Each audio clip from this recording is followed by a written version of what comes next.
नमस्कार, स्वागत है आप सभी का डीडी न्यूज में। आपके साथ समाचार लेकर हाजिर हूं मैं संध्या शर्मा। आइए बुलेटिन की शुरुआत करते हैं अब तक की प्रमुख खबरों के साथ।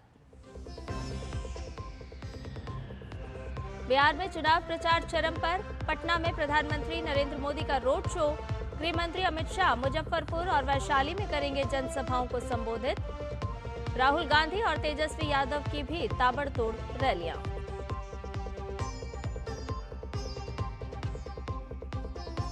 राष्ट्रपति द्रौपदी मुर्मू आज से उत्तराखंड के दौरे पर। हरिद्वार में पतंजलि विश्वविद्यालय के दीक्षांत समारोह में बतौर मुख्य अतिथि होंगी शामिल।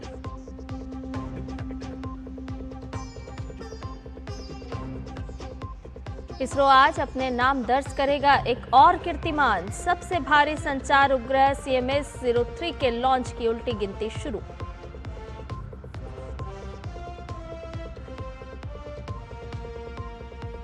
रूस और यूक्रेन के बीच संघर्ष तेज। यूक्रेन का दावा, रूस ने पूर्वी डोनेत्स्क में 1,70,000 सैनिकों को किया तैनात।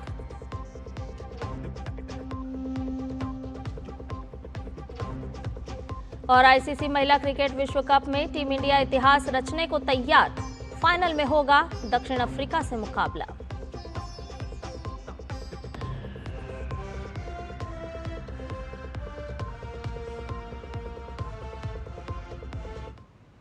और अब सभी समाचार विस्तार के साथ। बात करते हैं बिहार विधानसभा चुनाव से जुड़ी हुई खबरों के साथ। बिहार में चुनाव प्रचार जोरों पर है। प्रधानमंत्री नरेंद्र मोदी आज बिहार में 2 चुनावी सभाओं को संबोधित करेंगे। पीएम की पहली रैली आरा में और दूसरी रैली नवादा में होगी। प्रधानमंत्री नरेंद्र मोदी इसके बाद शाम को पटना पहुंचेंगे, जहां वो राष्ट्र कवि रामधारी सिंह दिनकर की प्रतिमा पर पुष्पांजलि अर्पित करेंगे। पीएम मोदी शाम को एनडीए उम्मीदवारों के समर्थन में पटना में एक भव्य रोड शो में भी हिस्सा लेंगे। इस रोड शो के बाद प्रधानमंत्री पटना सिटी स्थित तख्त श्री हरिमंदिर साहिब गुरुद्वारा जाएंगे।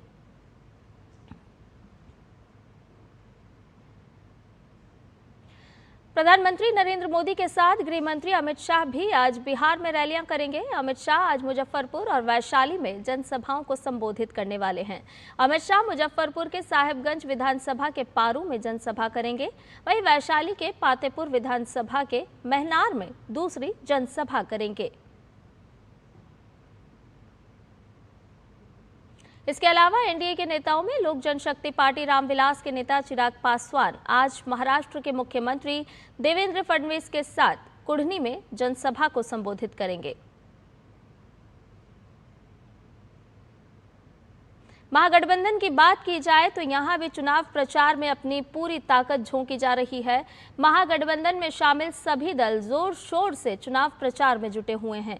लोकसभा में विपक्ष के नेता राहुल गांधी बेगूसराय और खगड़िया में 2 रैलियों को संबोधित करेंगे, जबकि महागठबंधन के मुख्यमंत्री चेहरे तेजस्वी यादव मुंगेर, पटना, वैशाली और सारण में कई चुनावी रैलियों में शामिल होंगे।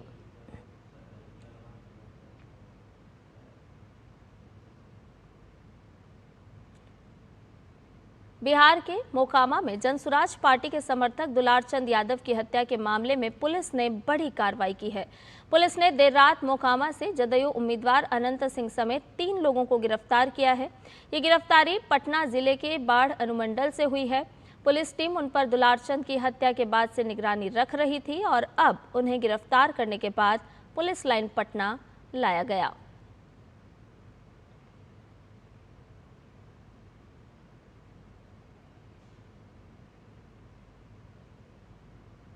पटना के डीएम डॉक्टर त्यागराजन SM ने कहा कि ये एक गंभीर घटना है। हमने इसे काफ़ी गंभीरता से लिया है। अभी स्थिति बहुत सामान्य है। हमने इसकी पूरी छानबीन भी की है। जो भी असामाजिक तत्व इसमें शामिल हैं, उनके खिलाफ लगातार कार्रवाई की जा रही है। घटना हुई, अति गंभीर घटना है। उस गंभीरता से हम लोगों ने लिया है। लगातार 2 दिन रात हम लोग भी कैंप किए हैं। अभी स्थिति बिल्कुल सामान्य है और क्योंकि इलेक्शन प्रोसेस से भी जुड़ा है, हम लोगों ने इसको पूरा छानबीन किया। इलेक्शन रिलेटेड एंगल को भी हम लोगों ने बहुत ही गंभीरता से और गहराई से देखा। जो भी असामाजिक तत्व इसमें इन्वॉल्व हैं, सबके विरुद्ध लगातार कार्रवाई की जा रही है। कल भी 80 लोगों को गिरफ्तार हुआ, आज मुख्य अभियुक्तों को गिरफ्तार हुआ। आगे भी जो पुलिस कार्रवाई की आवश्यकता है वो पुलिस कर रही हैं, निष्पक्ष तौर पर कर रही हैं। हम लोगों की तरफ से चुनाव को प्रभावित करने वाले व्यक्तियों को पहले से चिन्हित किया गया, उनके विरुद्ध कार्रवाई भी हुई है और लगातार और तेज़ी से होगी। सीसीए के तहत भी कार्रवाई हुई है, जो BNSS 126 के तहत भी कार्रवाई हुई है। चुनाव आयोग ने भी दुलारचंद मर्डर केस में बड़ी कार्रवाई करते हुए पटना के ग्रामीण एसपी समेत 4 अधिकारियों का तबादला कर दिया है, जबकि बाढ़ के एसडीपीओ को निलंबित करने के निर्देश दिए हैं। चुनाव आयोग ने इस संबंध में बिहार के डीजीपी विनय कुमार से आज दोपहर 12 बजे तक एक्शन टेकन रिपोर्ट मांगी है। बाढ़ के एसडीओ सह 178 मोकामा विधानसभा के रिटर्निंग ऑफिसर चंदन कुमार को हटाकर उनकी जगह IAS अधिकारी आशीष कुमार को नियुक्त किया गया है। वहीं एसडीपीओ बाढ़ 1 राकेश कुमार और एसडीपीओ बाढ़ 2 अभिषेक सिंह का ट्रांसफर कर दिया गया है।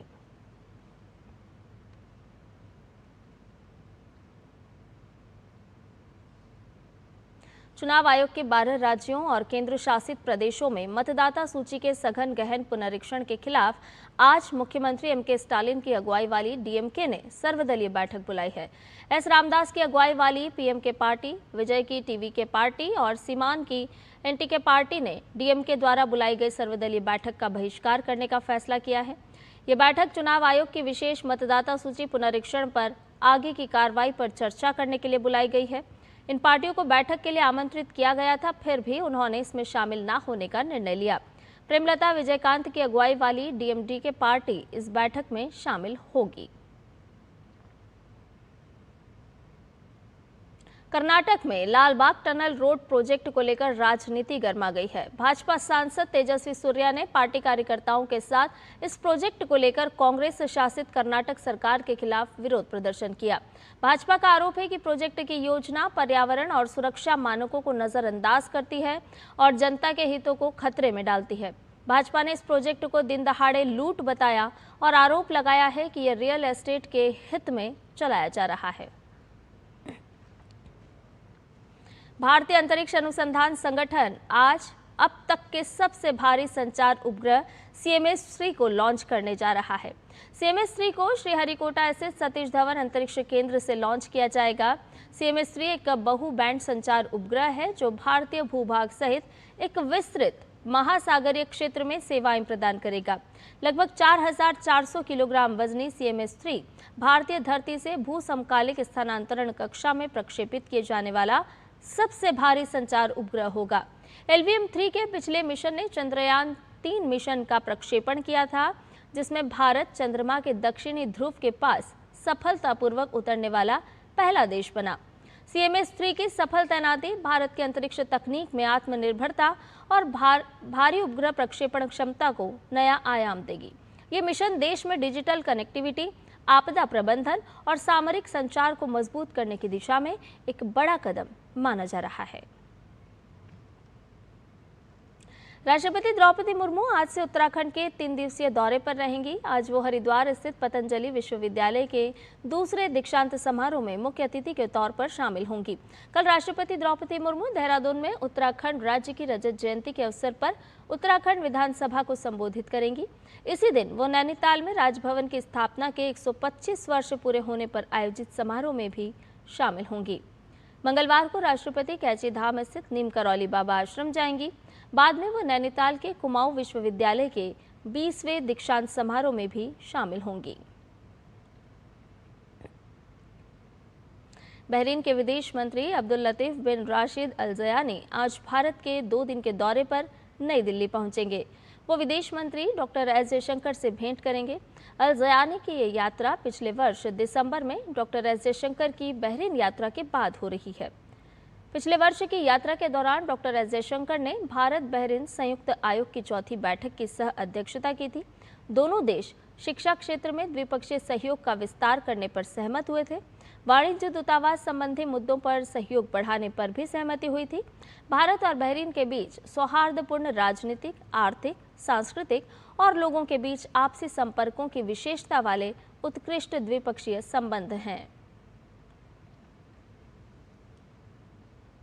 जीएसटी रिफॉर्म से जुड़ी हुई खबर से आपको रूबरू कराते हैं। भारत सरकार की ओर से की गई जीएसटी दरों में कटौती के बाद अक्टूबर में जीएसटी कलेक्शन बढ़कर 1.96 लाख करोड़ रुपए हो गया है। पिछले साल के मुकाबले ये 4.6% ज्यादा है। ये वृद्धि 22 सितंबर को लागू की गई जीएसटी दरों में कटौती के बाद दर्ज की गई है। अक्टूबर 2024 में कुल जीएसटी राजस्व 1.87 लाख करोड़ रुपए था। अक्टूबर महीने में केंद्रीय जीएसटी यानी कि सीजीएसटी कलेक्शन 36,547 करोड़ रुपए रहा, जबकि राज्य जीएसटी यानी कि एसजीएसटी का कलेक्शन 45,134 करोड़ रुपए रहा। एकीकृत जीएसटी आईजीएसटी से 1,06,443 करोड़ रुपए कलेक्ट किए गए। वहीं उपकर, जिसे हम सेस कहते हैं, इसका कलेक्शन 7,812 करोड़ रुपए हुआ है। देव प्रबोधिनी एकादशी के पावन दिवस पर मध्य प्रदेश के चित्रकूट से अमरकंटक तक 3 लाख से ज्यादा दीप प्रज्वलित किए गए। 3,51,111 दीपों की ज्योति से नर्मदा के घाट अलौकित हो उठे। अमरकंटक में राम घाट पर और नर्मदापुरम के सेठानी घाट पर 51,000 दीप प्रज्वलित किए गए। वहीं राघव प्रयाग घाट पर 1,11,111 और पंचवटी घाट पर 20,000 दीप प्रज्वलित हुए। घाटों को फूलों और रंग बिरंगी रोशनी से सजाया गया। घाट पर पुजारियों ने महाआरती का भी आयोजन किया। आपको बता दें कि प्रभु श्री रामचंद्र ने वनवास के दौरान लगभग 11 वर्ष 6 माह का समय चित्रकूट में बिताया था। एकादशी के अवसर पर दीप प्रज्वलित कर लोगों ने मां नर्मदा, मां मंदाकिनी और प्रभु श्री रामचंद्र, माता सीता की आरती भी की। समाचार में आगे बढ़ेंगे, लेकिन फिलहाल एक छोटे से ब्रेक के लिए रुक रहे हैं। आप बने रहिए हमारे साथ। पता है, लोग अक्सर मुझसे पूछते हैं कॉल सेंटर का स्टेडी जॉब क्यों छोड़ा। I wanted more out of life. बस मैंने अपना स्टार्टअप शुरू किया। जानना चाहोगे कैसे? Then start up your own business as an LIC agent. यहाँ सब कुछ है, great products, zero investment, leading organisation and unlimited opportunities. तो क्या आप तैयार हैं? LIC एजेंट बनो, अब बड़ा सोचो। हमारी वेबसाइट पर जाएं या अपनी नजदीकी LIC शाखा से संपर्क करें। मेरी पसंद, मेरी पसंद, मेरी पसंद, मेरी पसंद, हमारी पसंद, हम सबकी पसंद। मजबूत देश का मजबूत सरिया हो गया स्टील। वीडियो लाइक करने के पैसे मिलेंगे। So easy। अनजान लिंक्स पर क्लिक मत कीजिए। RBI कहता है जानकार बनिए, सतर्क रहिए। ब्रेक के बाद समाचार में आपका एक बार फिर से स्वागत है। खबरों में बढ़ते हैं आगे। ब्रिटेन के कैम्ब्रिजशायर में ट्रेन में हुई चाकूबाजी में कई लोग घायल हो गए हैं। पुलिस ने मामले में 2 लोगों को गिरफ्तार भी कर लिया है। ब्रिटेन के PM कीर स्टारमर ने घटना को बेहद चिंताजनक बताया और लोगों से पुलिस की सलाह मानने का अनुरोध भी किया। ब्रिटेन की गृह मंत्री शबाना महमूद ने भी चाकूबाजी की घटना पर दुख व्यक्त करते हुए कहा कि उनकी संवेदनाएं प्रभावित लोगों के साथ है।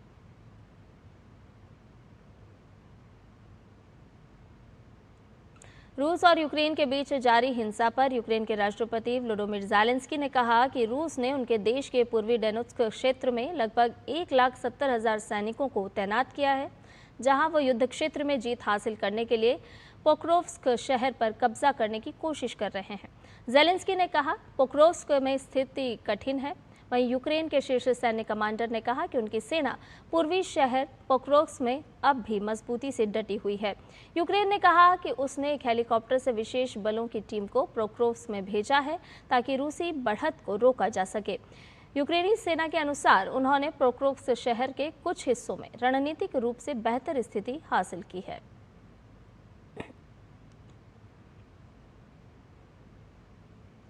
उत्तरी मैक्सिको के एक सुपरमार्केट में हुए भीषण धमाके में 23 लोगों की मौत हो गई है, जबकि 11 लोग घायल बताए जा रहे हैं। मरने वालों में कई बच्चे भी शामिल हैं। ये धमाका सोनोरा राज्य की राजधानी हर्मोसिलो में स्थित वॉल्ड्रोस नाम के सुपरमार्केट में हुआ। धमाके के बाद मौके पर अफरा तफरी मच गई। घायल लोगों को तुरंत अस्पताल पहुंचाया गया। सोनोरा राज्य के गवर्नर अल्फोंसो दुराजो ने बताया कि घटना की जांच के आदेश दिए गए हैं ताकि विस्फोट के कारणों और जिम्मेदार लोगों का पता लगाया जा सके। उन्होंने कहा कि जांच पूरी तरह पारदर्शी होगी। स्थानीय सुरक्षा अधिकारियों ने फिलहाल किसी हमले या हिंसक घटना से जुड़ी आशंका से इनकार किया है।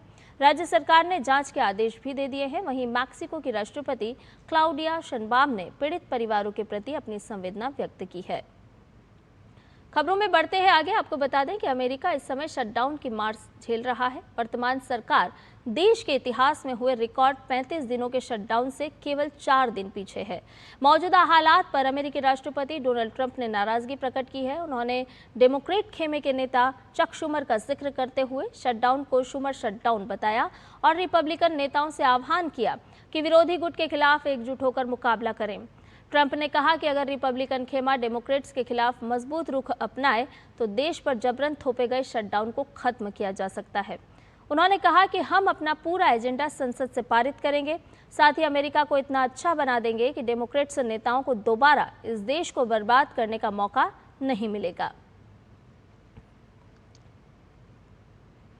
रुक करते खेल की खबरों का। आईसीसी महिला क्रिकेट मुकाबला आज भारत और दक्षिण अफ्रीका के बीच नवी मुंबई के डीवाई पाटिल स्टेडियम में खेला जाएगा। भारत की टीम जहां ऑस्ट्रेलिया को हराकर फाइनल में पहुंची है, तो वहीं दक्षिण अफ्रीका की टीम ने इंग्लैंड को शिकस्त देकर खुद को खिताबी मुकाबले में पहुंचाया है। इस मुकाबले में दोनों टीमों के कई खिलाड़ियों पर सभी की नजरें टिकी होंगी। स्मृति मंधाना, हरमनप्रीत, जेमिमा रोड्रिग्स और दीप्ति शर्मा का प्रदर्शन अब तक शानदार रहा है। वहीं अफ्रीकी टीम नदीन डी क्लर्क, लॉरा वॉल्वर्ट और मैरिजन कैप की बदौलत फाइनल में पहुंचने में सफल रही है। भारत और दक्षिण अफ्रीका की टीम महिला वनडे विश्व कप के फाइनल में आमने सामने होने जा रही हैं। तो कौन सी वो खिलाड़ी हैं जिन पर इस मुकाबले में नजर रहेगी? सबसे पहले बात करते हैं भारत की। तो भारत की कप्तान हरमनप्रीत कौर। हरमनप्रीत बड़े मैच की खिलाड़ी हैं। इस प्रतियोगिता में खास फॉर्म में नहीं दिख रही थी, लेकिन सेमीफाइनल में ऑस्ट्रेलिया के खिलाफ जब टीम को जरूरत पड़ी, हरमनप्रीत ने 89 रन की शानदार पारी खेली। वहीं जेमिमा के साथ जो उनकी साझेदारी रही, वो उस मैच का टर्निंग पॉइंट रही। भारतीय टीम की स्टार बल्लेबाज स्मृति मंधाना अब तक प्रतियोगिता में 389 रन बना चुकी हैं। स्मृति 18 नंबर की जर्सी पहनती हैं और उनकी तुलना लगातार होती है एक और 18 नंबर की जर्सी पहनने वाले विराट कोहली से। और विराट कोहली की तरह ही स्मृति को भी बड़े मुकाबलों का प्रेशर बेहद रास आता है और बड़े ओपोजिशंस के खिलाफ वो शानदार खेल दिखाती हैं। जेमिमा रोड्रिग्स, भारतीय टीम की ये बल्लेबाज इस प्रतियोगिता में शुरुआती दौर में संघर्ष करती नजर आई थी। एक मैच में उन्हें टीम से ड्रॉप भी कर दिया गया था, लेकिन उसके बाद जेमिमा ने शानदार वापसी की। न्यूजीलैंड के खिलाफ करो या मरो के मुकाबले में जेमिमा ने वनडे विश्व कप में अपना पहला अर्धशतक लगाया। वहीं ऑस्ट्रेलिया के खिलाफ सेमीफाइनल में जो उन्होंने 127 रन की पारी खेली, वो भारतीय क्रिकेट प्रशंसकों को लंबे समय तक याद रहेगी। दीप्ति शर्मा, भारत की ऑलराउंडर बल्लेबाजी और गेंदबाजी दोनों में ही अहम योगदान देती हैं और जब भी टीम को जरूरत पड़ती है, दीप्ति शर्मा खड़ी नजर आती हैं। दीप्ति 8 मैच में 17 विकेट ले चुकी हैं और इस टूर्नामेंट की संयुक्त रूप से वो शीर्ष विकेट टेकर है। वहीं जब भी टीम को जरूरत होती है रन रेट एक्सेलरेट करने की, तो दीप्ति को बल्लेबाजी के लिए उतारा जाता है क्योंकि वो लंबे शॉट्स खेल सकती हैं। अब बात करते हैं दक्षिण अफ्रीका की। तो नदीन डी क्लर्क की तुलना लगातार हो रही है लांस क्लूजनर से। जुलू की तरह ही नदीन डी क्लर्क ने भी कई मौकों पर निचले क्रम में आके टीम की बल्लेबाजी को संभाला है और लीग स्टेज में अगर हमें भारत के खिलाफ हुआ मुकाबला याद हो, तो उस मैच को नदीन डी क्लर्क ने अकेले दम पर दक्षिण अफ्रीका के लिए जीता था। वहीं टीम की कप्तान लॉरा वॉल्वर्ट इस प्रतियोगिता की टॉप स्कोरर हैं। लॉरा अब तक 470 रन बना चुकी हैं। सेमीफाइनल में इंग्लैंड के खिलाफ जो उन्होंने 169 रन की पारी खेली थी, वो महिला विश्व कप के नॉकआउट स्टेज में किसी भी बल्लेबाज का टॉप स्कोर है। तो फाइनल में लॉरा का विकेट लेना भारतीय गेंदबाजों के लिए एक बड़ी चुनौती रहेगी। गेंदबाजों की अगर बात करें तो दक्षिण अफ्रीका की मैरिजन कैप भी भारतीय बल्लेबाजों के लिए एक बड़ी चुनौती बनकर सामने आएंगी। मैरिजन कैप ने इंग्लैंड के खिलाफ सेमीफाइनल में 5 विकेट लिए थे, वो भी सिर्फ 20 रन देकर। वो वनडे विश्व कप में अब तक का सर्वश्रेष्ठ प्रदर्शन था। तो ये हैं फाइनल के महत्वपूर्ण खिलाड़ी जिन पर सबकी नजर रहेगी, लेकिन देखना होगा कि फाइनल मुकाबले में कौन अपनी क्षमता के अनुरूप खेल दिखाने में कामयाब रहता है और दबाव को झेल पाता है। कैमरा पर्सन आशीष शर्मा के साथ सुचित्रा, डीडी न्यूज, नवी मुंबई। वहीं भारत और ऑस्ट्रेलिया के बीच 5 मैचों की T20 श्रृंखला का तीसरा मुकाबला आज खेला जाएगा। ये मैच ऑस्ट्रेलिया के हॉबर्ट शहर के बेलरिव ओवल मैदान में भारतीय समय अनुसार दोपहर 1:45 पर शुरू होगा। फिलहाल ऑस्ट्रेलिया श्रृंखला में 1-0 से आगे है। मेलबर्न में खेले गए दूसरे T20 मैच में भारत को करारी हार का सामना करना पड़ा था। इस बीच ऑस्ट्रेलिया ने आज के मैच के लिए अपनी टीम में कुछ बदलाव किए हैं। दूसरे मैच के मैन ऑफ द मैच रहे जोश हैजलवुड को आगामी एशेज टेस्ट श्रृंखला की तैयारी के लिए टीम से रिलीज कर दिया गया है। वहीं ग्लेन मैक्सवेल और एडम जंपा टीम में वापसी कर रहे हैं, जिससे ऑस्ट्रेलियाई टीम और मजबूत हो गई है।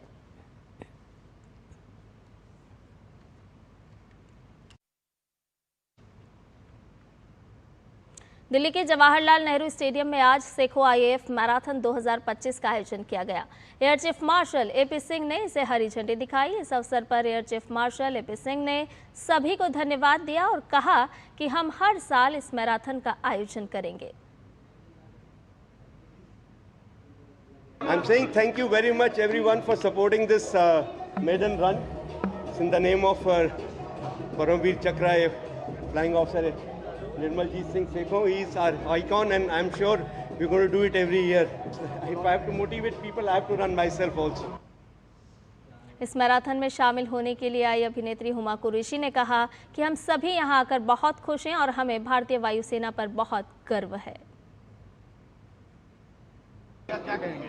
बहुत खुश हैं। आई थिंक हम लोग सब यहाँ पे आए हैं और इंडियन एयरफोर्स में वेरी प्राउड ऑफ देम। वो देश की शान है and I think it's a very great initiative. सुबह सुबह 5 kilometre, 10 kilometre, 21 kilometres, I think it's very inspiring and I think it's a great initiative. अभिनेता और कॉमेडियन सुनील ग्रोवर ने इस मौके पर कहा कि यहाँ आना बहुत गर्व की बात है। यहाँ सभी से मिलकर बहुत अच्छा लगा। भारतीय वायुसेना को बहुत धन्यवाद।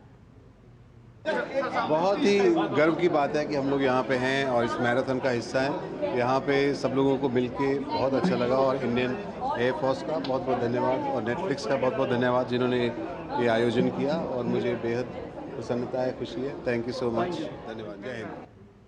इस मैराथन में अभिनेत्री अर्चना पूरन सिंह भी शामिल हुई। इस मौके पर उन्होंने कहा कि भारतीय वायुसेना हमारे राष्ट्र का गौरव है। यह हमें प्रेरित करती है। यह हमारे लिए गर्व की बात है कि आज हमें यहाँ पहले सेखो भारतीय वायुसेना मैराथन को हरी झंडी दिखाने का सम्मान मिला। The Indian Air Force is the pride of our nation and we are very thankful to Netflix for bringing us here and it inspires us. We have not inspired the runners, but they inspire us. And Netflix is a platform that takes Indian stories all over the world. So Indian Air Force का जो Sekhon Indian Air Force Marathon है, we have the honor today of being present here to flag off the first ever Seikho Indian Air Force Marathon. And it's truly heartwarming to see citizens and storytellers like Netflix to come together on a platform like this. And I have huge respect for the Indian Armed Forces. वहीं अभिनेत्री शेफाली शाह ने कहा कि यहाँ आना सम्मान की बात है। हम सुरक्षित महसूस करते हैं क्योंकि हमारे पास हमारी रक्षा करने वाली सेना है। उन्हें सलाम है। It's an absolute honor to be here और हम लोगों ने उनका जोश बढ़ाया है नहीं ये नहीं पता, लेकिन उन लोगों ने हमारा जोश ज़रूर बढ़ाया है and we can sleep safe because we have the forces protecting us and hats off to them. अभिनेता दिलीप जोशी ने कहा कि आज रविवार है। 3 से 3,500 लोग सुबह 6 बजे से यहां पहुंचे और इस रन फॉर यूनिटी में हिस्सा ले रहे हैं, जो आज के समय में बहुत महत्वपूर्ण है। आज का नारा है सबको प्यार और सबकी सेवा। ये नारा हमेशा हमारे जीवन में बना रहे और हम ऐसा जीवन जिएं, यही मेरी प्रार्थना है। And they are all running for the spirit of unity, जो कि बहुत ही आज के ज़माने में बहुत ही ज़रूरी है कि हम सब एकजुट होकर के रहें, एकजुट होकर के एक साथ मिलजुल कर रहें। तो उसी को लेकर के और जो आज का स्लोगन है कि love all and serve all, तो बस ये हम सब की ज़िंदगी में ये स्लोगन हमेशा रहे और इसी तरह का जीवन हम जिए। समाचार में फिलहाल मेरे साथ इतना ही। मुझे दीजिए इजाज़त। नमस्कार।